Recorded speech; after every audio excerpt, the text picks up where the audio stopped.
Here we discussed the method of electrifications. Electrification we can done by three methods. One is electrification by frictional method, and one is electrification by conduction. Other one is electrification by induction. Electrification by friction, electrification by conduction, and electrification by induction. Already yesterday we discussed electrification by friction. In that method, if you convert an uncharged body or neutral body into a charged body, what will happen? In a frictional method, after conversion, both the bodies will get the same magnitude of the charge but in opposite nature. That's why in frictional method, the friction precedes attraction, like that we discussed.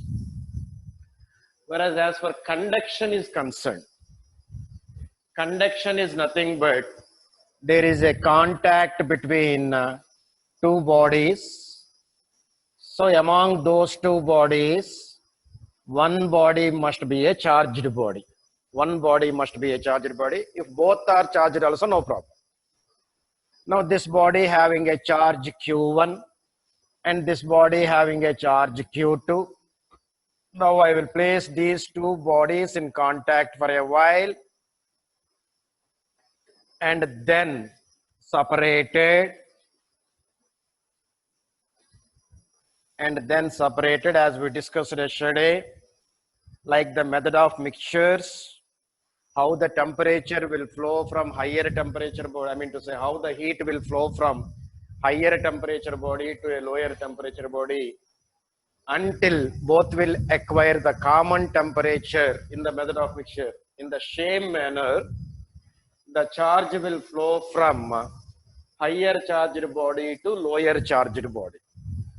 In fact, to understand the concept, we may say that it will flow from higher charged body to lower charged body. But frankly speaking, the direction of the flow of the charge will be given by the potentials. Generally, the charge will always flows from higher potential to lower potential. What is that potential and everything we are going to discuss later. But to understand the concept, we'll consider the charge will flow from higher charged body to a lower charged body until both will acquire the common charge. Both will acquire the common charge is nothing but after conduction, the charge of the first body will become Q1 dash. The charge of the second body will become Q2 dash. Then both will have same charge, which is equal to Q1 plus Q2 by 2. Q1 dash is equal to Q2 dash, which is equal to Q1 plus Q2 by 2. So, two charged bodies having charge Q1 and Q2, and they placed in contact, then the charge will flow from higher charged body to lower charged body. As again I am saying, the direction of the flow of the charge will be given by potential actually. But to understand, we can say that it is moving from higher charged body to lower charged body until both will acquire the common charge. So this method we call it as the electrification by conduction. Here, for example, Q1 and Q2, Q1 dash and Q2 dash. So if I consider it is 3 microcoulomb and 5 microcoulomb. 3 microcoulomb and 5 microcoulomb. They are placed in contact. After contact, what will be the value of Q1 dash and Q2 dash? 3 plus 5, 8. 8 by 2, 4. So Q1 dash will be 4 microcoulomb and Q2 dash will be also 4 microcoulomb. In the same manner, 3 microcoulomb minus 5 microcoulomb. 3 microcoulomb and minus 5 microcoulomb. So 3 minus 5 minus 2 by 2 minus 1. So minus 1 microcoulomb and minus 1 microcoulomb. If I go with minus 3 microcoulomb and plus 5 microcoulomb, now it will be 1 microcoulomb and 1 microcoulomb. If I go with minus 3 microcoulomb and minus 5 microcoulomb, now it will be minus 4 microcoulomb and minus 4 microcoulomb. Here my intention is to explain after conduction, both the bodies are getting the same magnitude of the charge as well as the same nature also. So here plus, here minus, here minus, here plus, here minus, here minus.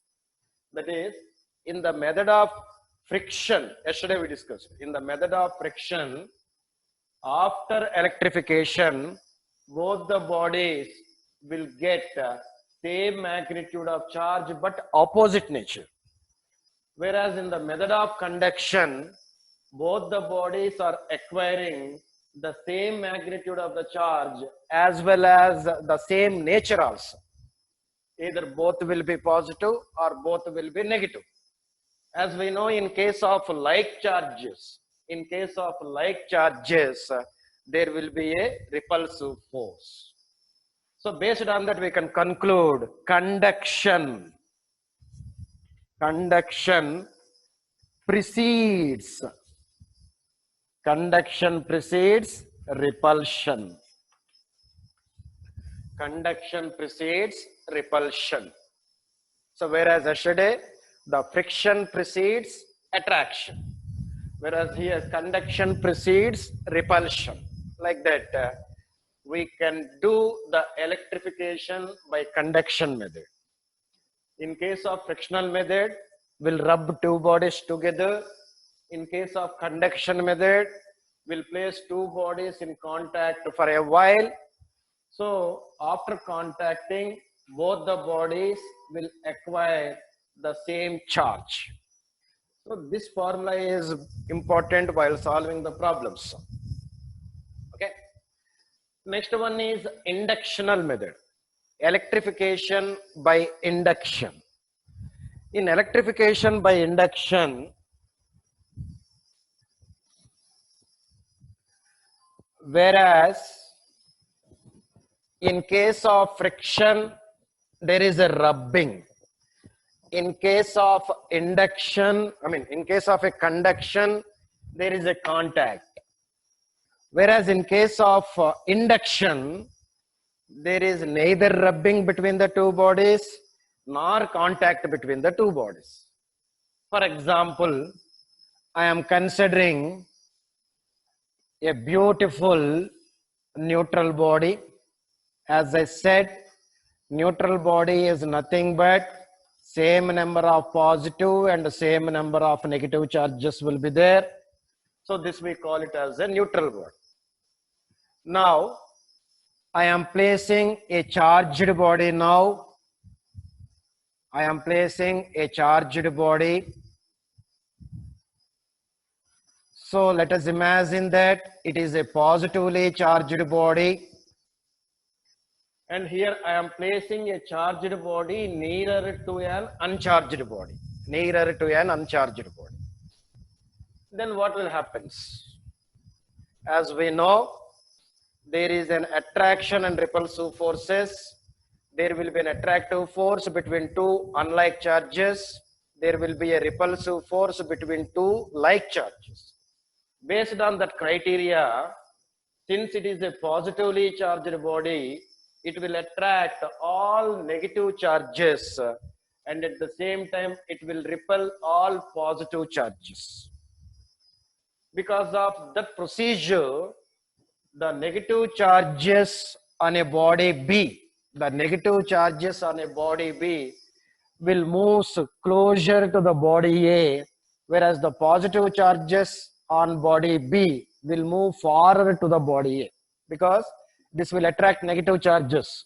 Since the negative charges, all negative charges will come closer to this, and at the same time all positive charges will go farther to this. So ultimately the body B will become ultimately the body B will become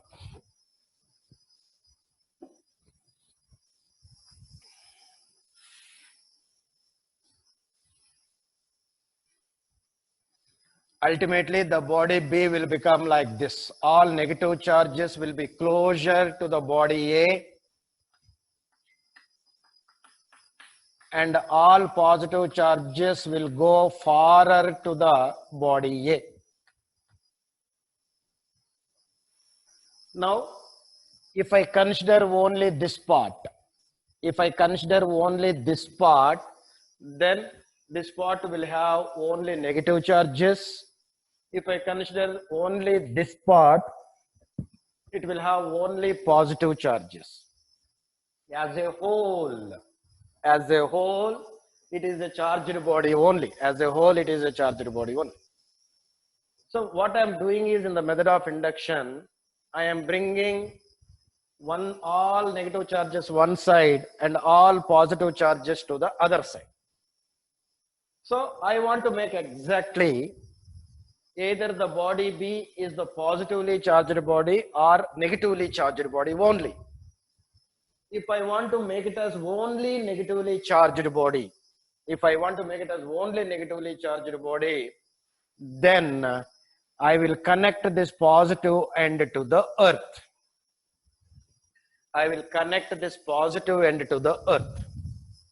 Whenever the positive end is connected to the earth, the electrons will flow from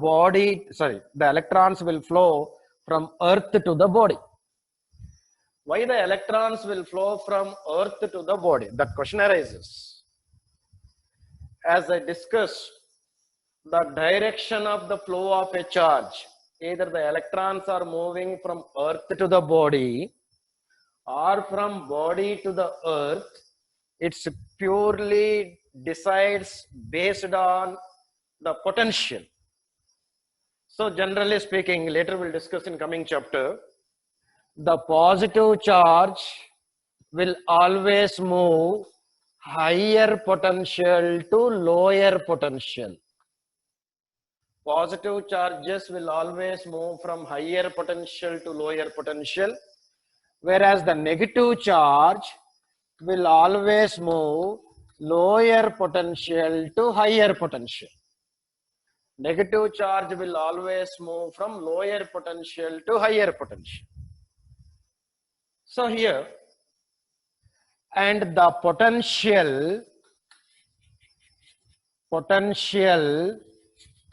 due to positive charge, the potential due to positive charge is positive potential. The potential due to negative charge is a negative potential, because of the potential is a scalar quantity. Later in coming chapters we'll discuss thoroughly.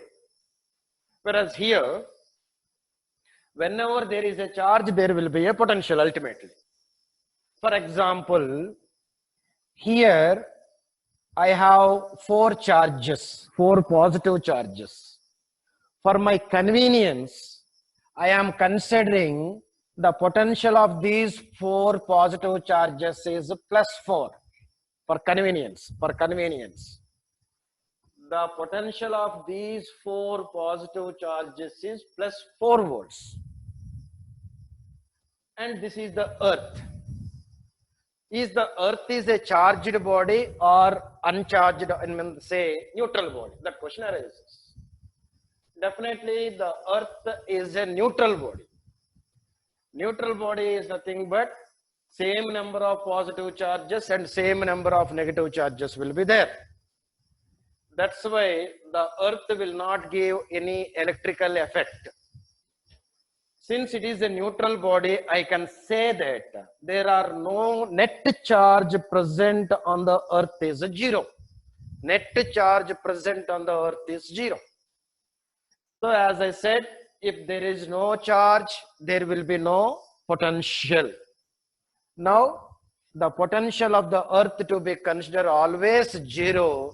Why? Because the potential, the earth is electrically neutral. Now, potential of the earth is 0. Potential of this end is plus 4 volts.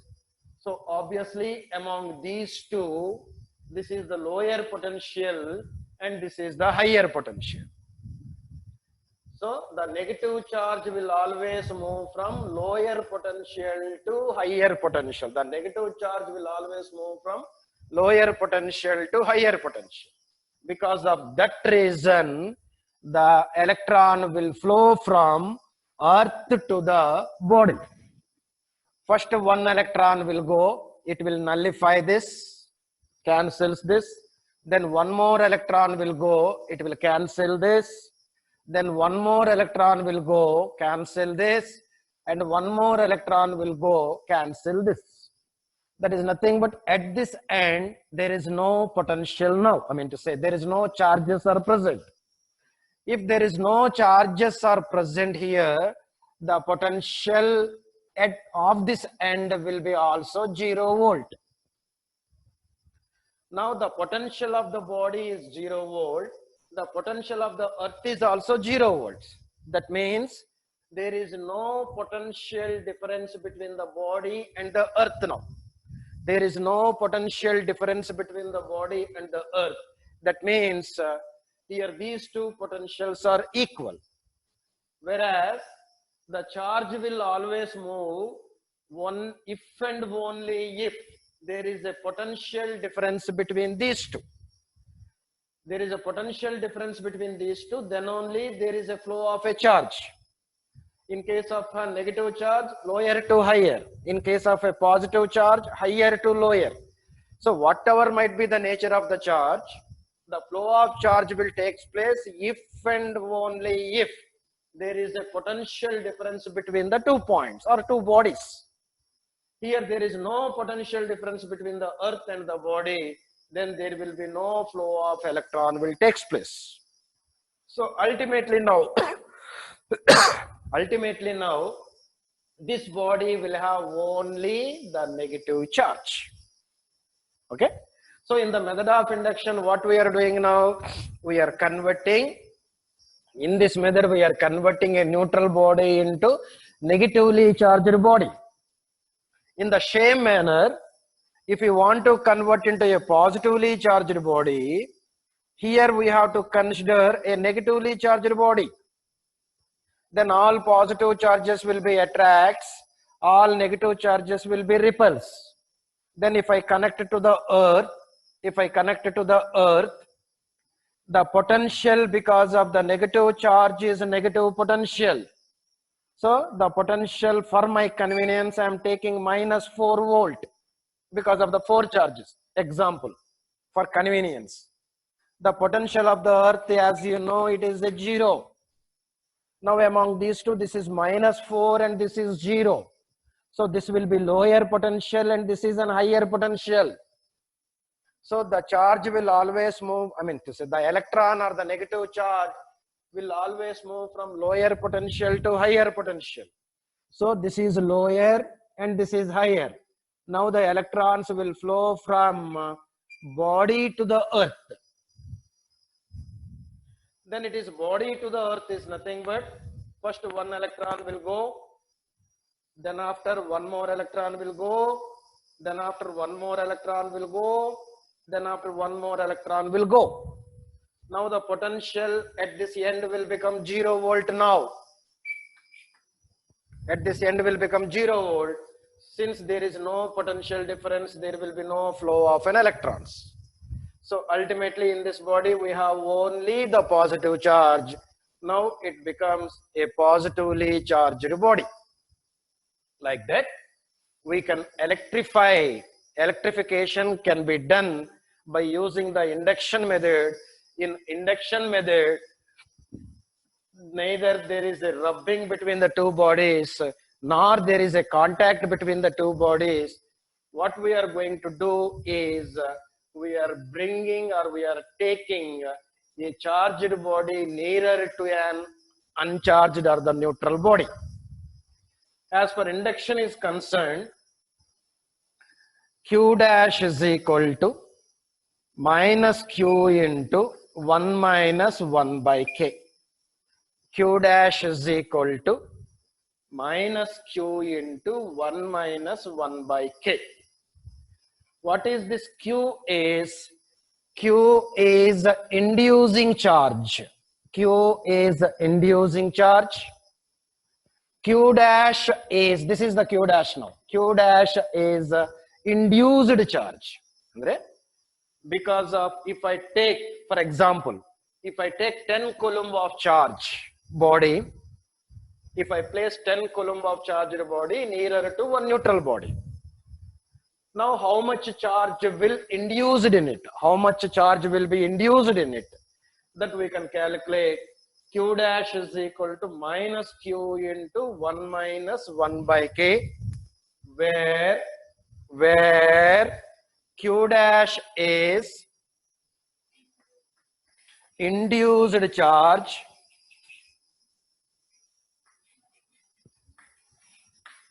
Q is inducing charge,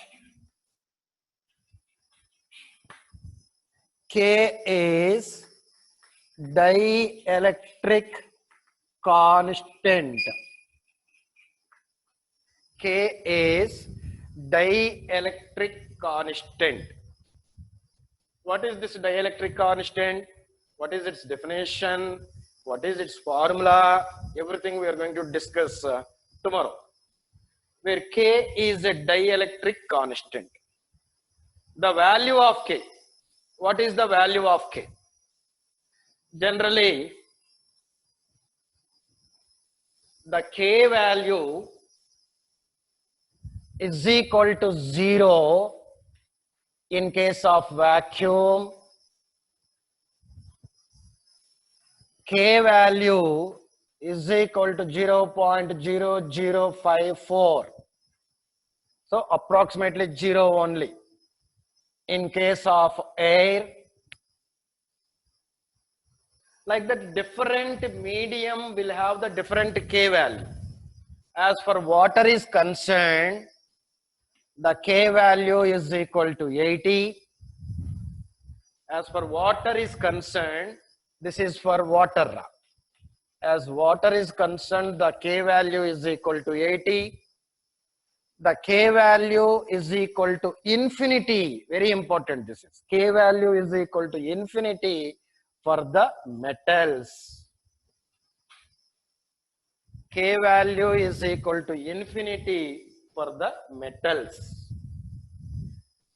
So if I conduct induction process in case of metals,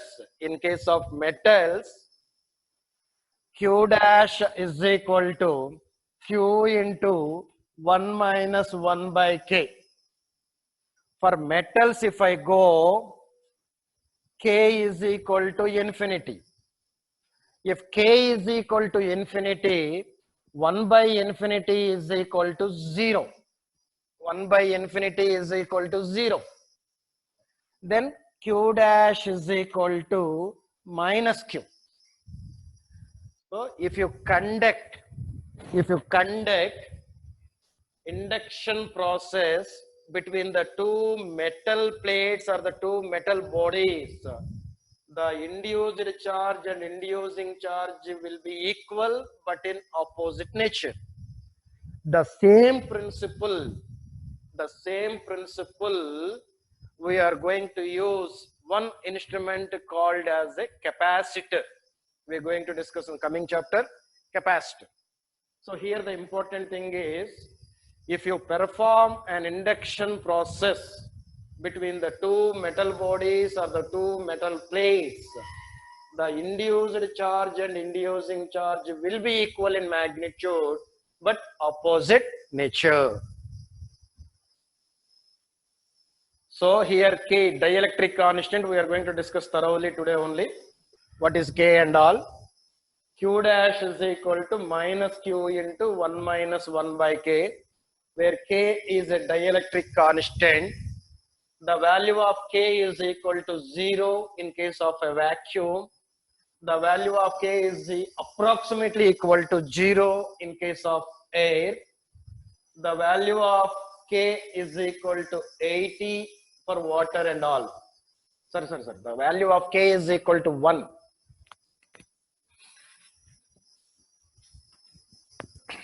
The value of K is equal to 1 for vacuum.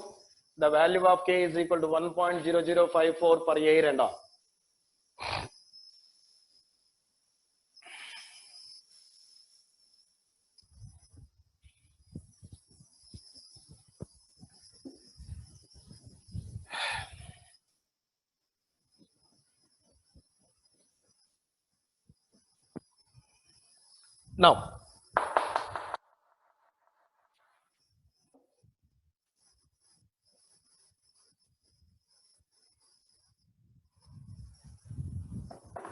Now,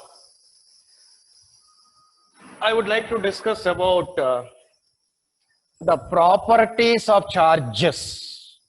The properties of charges. Already few properties yesterday we discussed. Properties of charges. You may ask for 1 mark and 2 marks. Write any 2 properties of charges.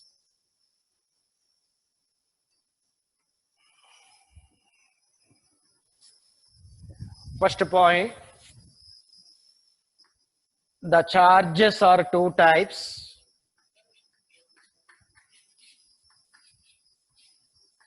One is positive charge and negative charge.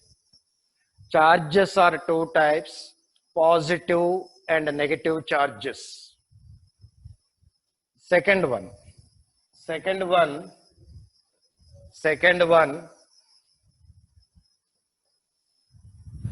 hello, 1 minute, I'm in class.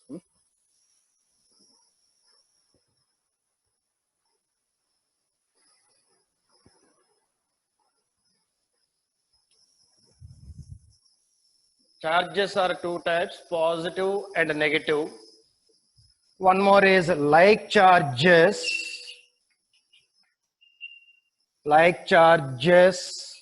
repel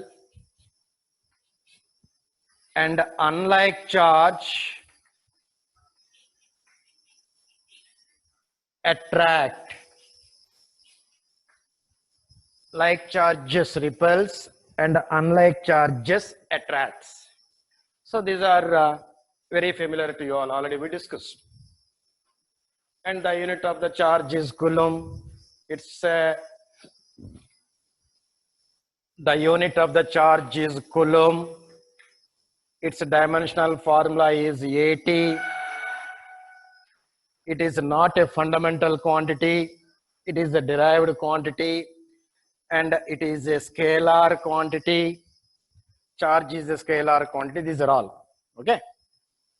Now, the main important property of this is charges are additive in nature.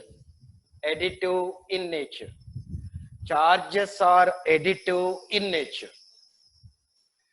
That means we can add the charges. Since as we know the charges are scalar quantities, we can add the charges directly.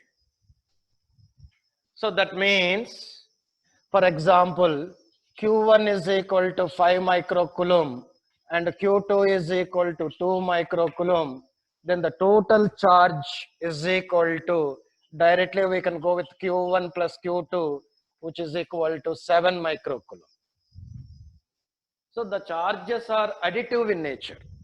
Why? Because it is a scalar quantity. If it is a vector quantity, we cannot add it directly. If it is a vector quantity, we cannot add it directly. So for example, if Q1 is positive and Q2 is negative, if Q1 is positive and Q2 is negative, then I can write Q1 minus Q2. For example, Q2 is minus 2 microcoulomb. Then what will be the net charge? Here is also we should add, but here 5 microcoulomb minus 2 microcoulomb, which is equal to 3 microcoulomb. Like that, the charges are additive in nature. We can add the charges directly along with its nature, So why? Because it is a just scalar quantity. So this is very important. The charges are additive in nature. The charges are additive in nature. Next thing is, charge is quantized.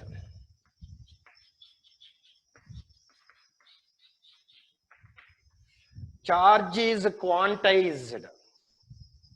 What do you mean by this quantization? What do you mean by this quantization? So whenever you want, as we discussed yesterday, if you remove one electron from here, what is the charge of this body now? Plus 1e, I will discuss. Because if I remove one electron, there is an excess of positive charge. The deficiency of an electron will give the positively charged body, so plus 1e. If I remove one more electron, the charge of this body will become plus 2e. If I remove n more electrons, the charge of this body will become Ne. Similarly, the same thing if I add to this body. For example, this is a neutral body. If I add one electron to it, then excess of electrons will give the negatively charged body. The charge of this body is now minus 1e. If I add one more electron to it, the charge of this body will become minus 2e. If I add n more electrons to it, the charge of this body will become minus Ne. That means whenever you want to express the charge of any body, it should be in terms of charge of electron. The charge of a body will express either 1 times of the charge of an electron, or 2 times of the charge of the electron, or 3 times of the charge of an electron. If you want to ask what is the charge of this duster, for example, this duster is not having any charge, though. If I ask, I will say it is 10 times the charge of an electron. So the charge of any body will be expressed only in terms of charge of an electron. Based on this, 10e it will be. So based on this, the charge of an electron, the charge of a body will be always expressed in terms of plus or minus Ne, where the n is an integer value 1, 2, 3 and so on. If I take n is equal to 0, it is an uncharged body. So n is equal to 1, 2, 3. So that is called as charge is quantized. It's like a quanta packet. It's like a packet. That packet may contain 1 type of electron, or 2 type of an electron, or 3 type of an electron, like this. Now, for example, I want to get 1 coulomb of charge. So if I want to get 1 coulomb of charge, how many number of electrons? Initially, this is a neutral body. Neutral body is nothing but same number of positive and same number of negative. Now I want to make it as charge of this body is 1 coulomb. How we can make it as 1 coulomb? By removing the electrons. By removing the electrons. So how many number of electrons to be removed? How many number of electrons to be removed so that the charge of this will become 1 coulomb? So here I want to find out the n value. We have one beautiful formula. Q is equal to NE. N is equal to Q by E. Q is equal to 1 coulomb. E is equal to charge of an electron, which is equal to 1.6 into 10 to the power of minus 19. 1 by 1.6 is approximately 0.625. 10 to the power of minus 19 goes into numerator. It will become 10 to the power of plus 19, which is equal to 6.25 into 10 to the power of 18. 6.25 into 10 to the power of 18 electrons are required. 6.25 into 10 to the power of 18 electrons to be removed to get 1 coulomb of charge. To get 1 coulomb of a charge, how many number of electrons to be removed from the body now? 6.25 into 10 to the power of 18 electrons to be removed from the body. Then only this body will acquire 1 coulomb of charge. But this number is not a small number. It is a very big number.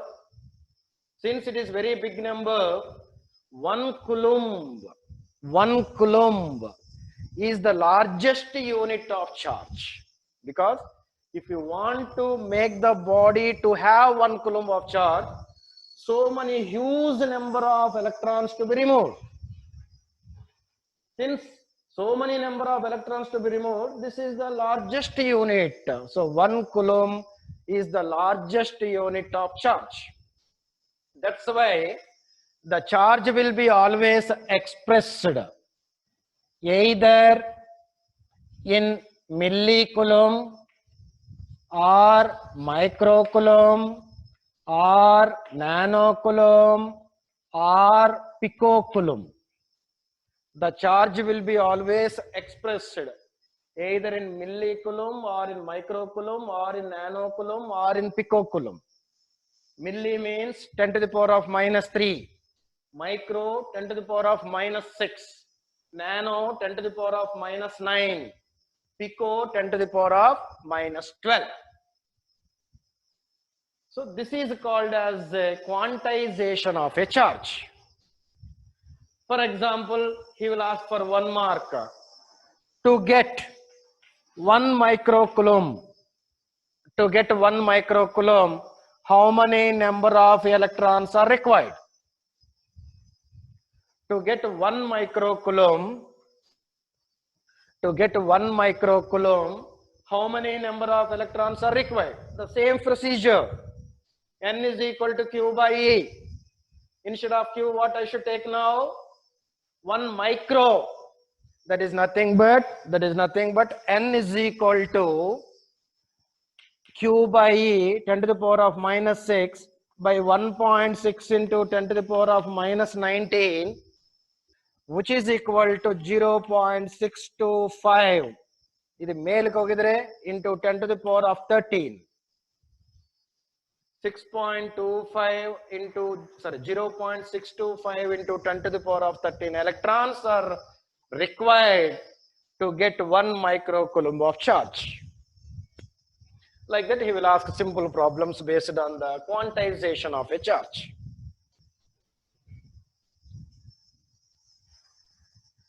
Next one. So this is very, very important. To get 1 coulomb of charge, 6.25 into 10 to the power of 18 electrons are required. 6.25 into 10 to the power of 18 electrons are required to get 1 coulomb of charge. If you make it as positive charge, so many number of electrons to be removed. If you want to make it as a negatively charged body, so many number of electrons to be added.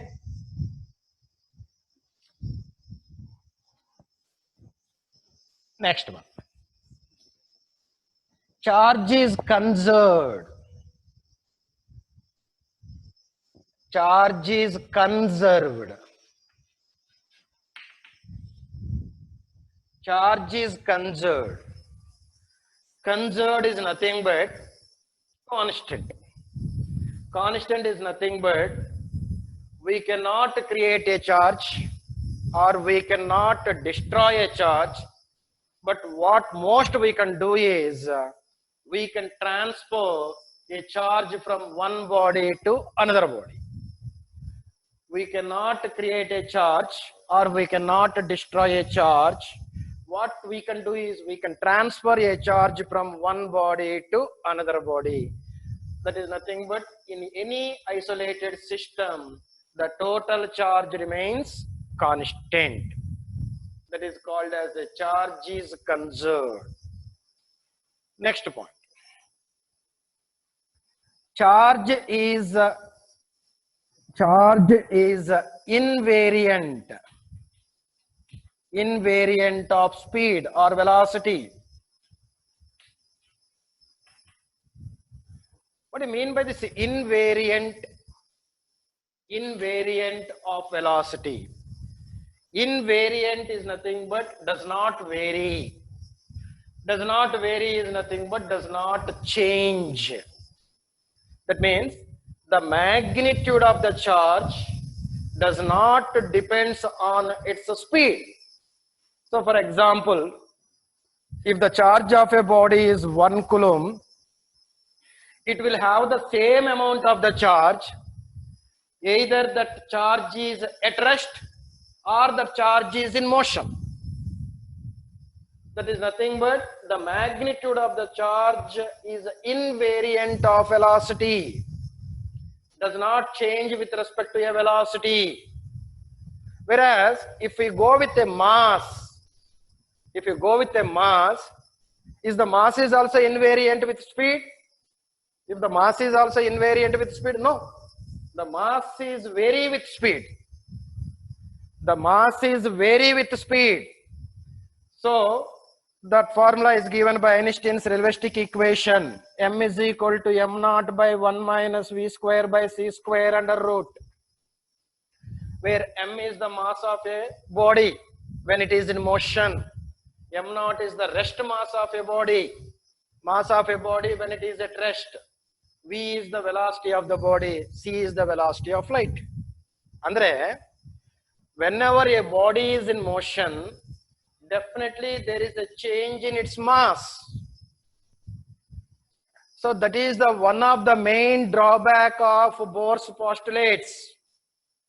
In Bohr's postulates, he derived all the expressions for the radius of an orbit or the velocity of an electron when it is revolving in an orbit, the energy of an electron in an orbit, all the derivations he gave.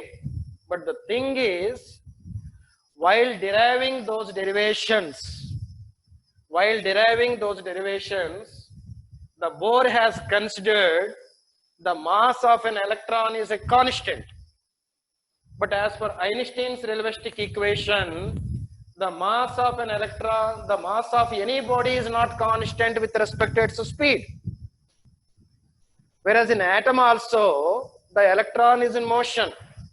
Whenever the electron is in motion, obviously there is a change in its mass. That important point he didn't consider, that Bohr hasn't considered.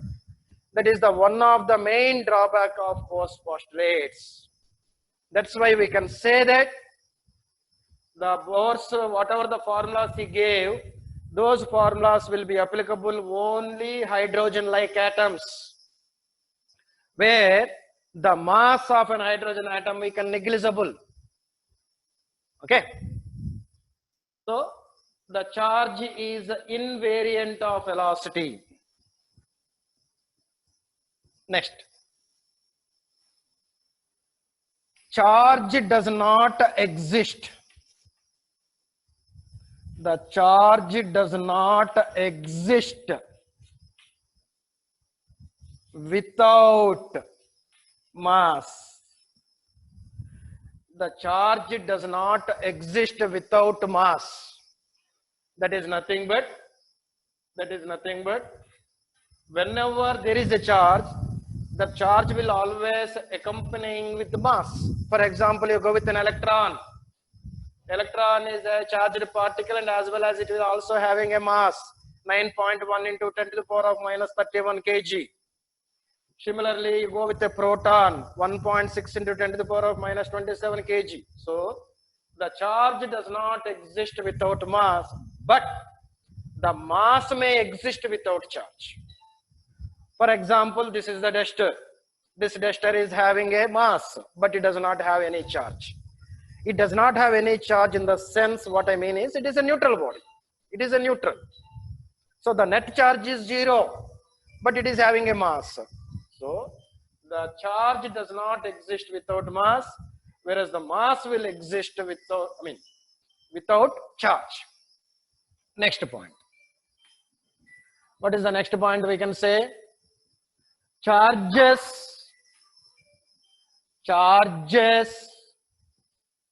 will always resides on the outer surface. The charges will always resides on the outer surface of a body. If you take the body, the charges will always resides on its outer surface. Like that, we can give a few properties of the charges. If you ask for 2 marks question, write any 2 properties of an electric charge. You don't write the simple ones, positive, negative, don't write all those things. So you have to write mainly the charge is quantized, the charge is conserved, the charge is invariant of velocity, and the charges are additive in nature. Out of these 4, any 2 you write, definitely you will get the marks. But you don't write charges are 2 types like adi idi beda. Okay. So tomorrow we are going to discuss a few more properties of charges. Okay. Thank you.